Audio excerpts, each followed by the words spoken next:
Démarrage. Facebookers, Facebookeuses, citoyens, citoyennes, étrangers, étrangères. Voilà, comme vous avez pu voir en titre, j'ai mis la mort ou la dignité, car à partir d'aujourd'hui, on passe à vraiment une nouvelle étape.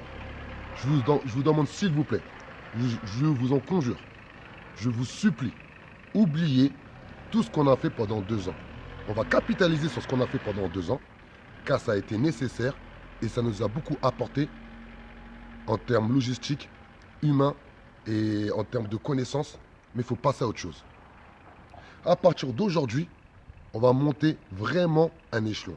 Vous avez bien pu voir qu'à partir depuis le 1er novembre, on a vraiment changé notre méthode de communication et on s'attaque, du moins, on contacte directement soit l'Élysée, soit les ministères. Pour preuve, la semaine prochaine, exactement le 21 novembre 2018, nous allons nous mobiliser exactement à 14 heures devant le ministère de la Justice pour la famille Fakir qui habite à Nîmes, qui vont monter de Nîmes jusqu'à Paris afin d'exiger la vérité pour leurs frères assassinés puis brûlés par des proches.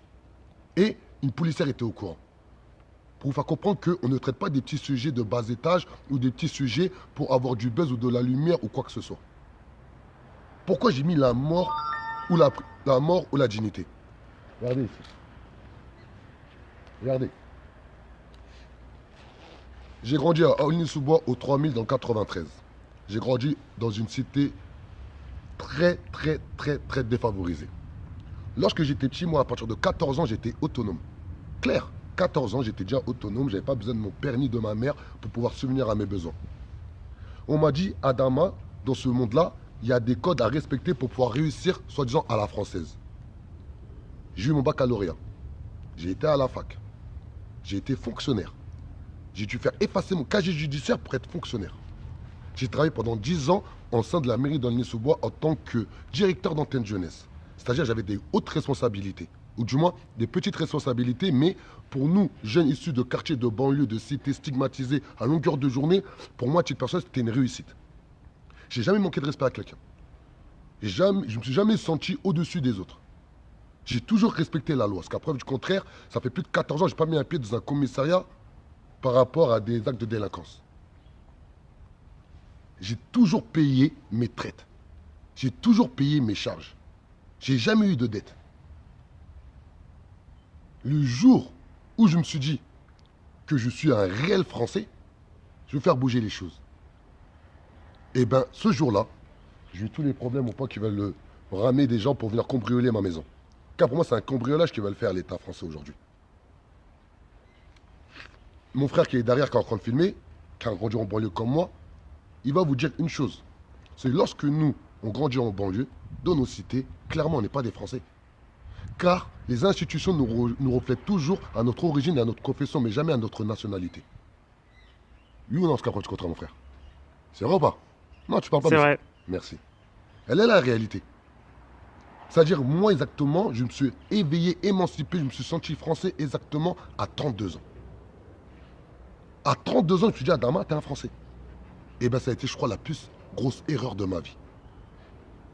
C'est triste, mais c'est une réalité. La vidéo, je suis en direct, je respire, je m'appelle Adama Traoré, je suis vivant, c'est chez moi, il y a ma femme, il y a mes enfants, il y a mon équilibre familial, et aujourd'hui, ces personnes-là veulent toucher à mon équilibre familial.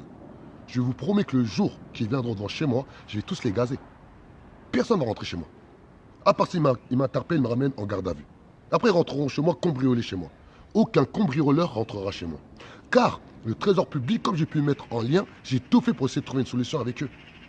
Car moi, avant mon licenciement abusif, commandité par un maire dictateur qui se nomme Béchiza, je n'avais pas de problème financier. Exactement, le 18 septembre 2017, Béchiza, M. Palomo, Oumar Ndiaye et moi-même, on a négocié un départ volontaire qui est un droit. Qu'un droit. Tout fonctionnaire a le droit de vendre son statut et avoir une indemnité de départ de 2 ans. Elle était exactement à hauteur de 48 000 euros brut, qui faisait 45 000 euros net. C'est un droit. J'ai pas mangé, j'ai pas volé, c'est un droit.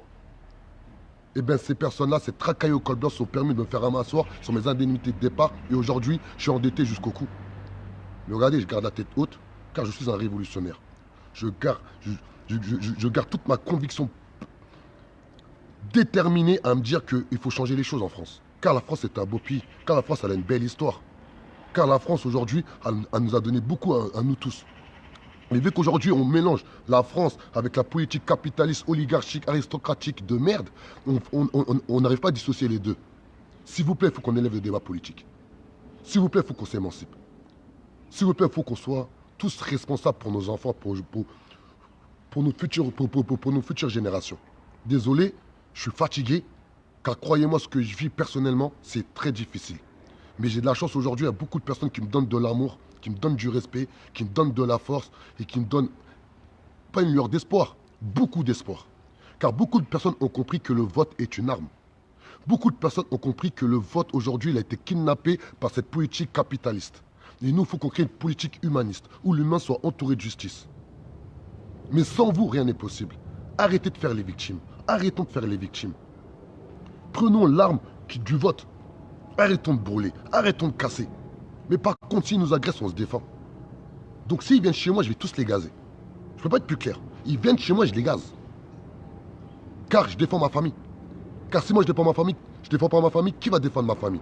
Exactement l'article 3 de la Déclaration universelle de l'humain qui a été établi exactement en 1948 à la sortie de la Seconde Guerre mondiale, il est clair. La France a le devoir d'assurer ma sûreté. L'État, avec ses cinq missions régaliennes, ces 5 ministères régaliens, ils ont comme devoir d'assurer ma sûreté. Et aujourd'hui, ce n'est pas assuré. Car c'est nous qui fait les victimes. Car c'est nous, on est soumis à un système capitaliste de merde. Et je pèse les mots quand je dis merde. Car à partir du moment où ces personnes-là nous oppressent avec des impôts toutes azimuts, la France est un des pays les plus imposables. Des impôts qu'on n'arrive même pas à comprendre. On a l'impression de se faire racketter. Eh bien, désolé, pour moi, c'est une politique capitaliste de merde. Il faut qu'on se réveille, arrêter de faire les victimes. Car nous, on n'est pas des victimes.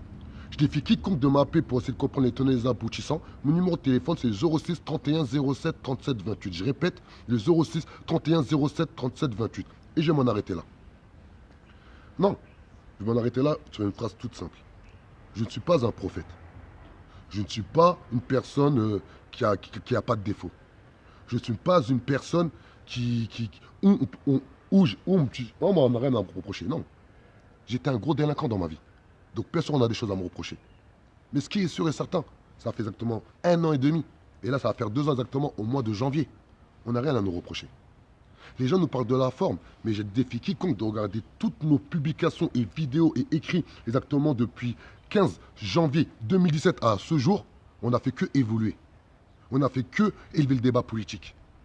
On est des vrais révolutionnaires et je m'appelle Black Alinsky. La révolution est en marche et personne ne peut l'arrêter. Ciao.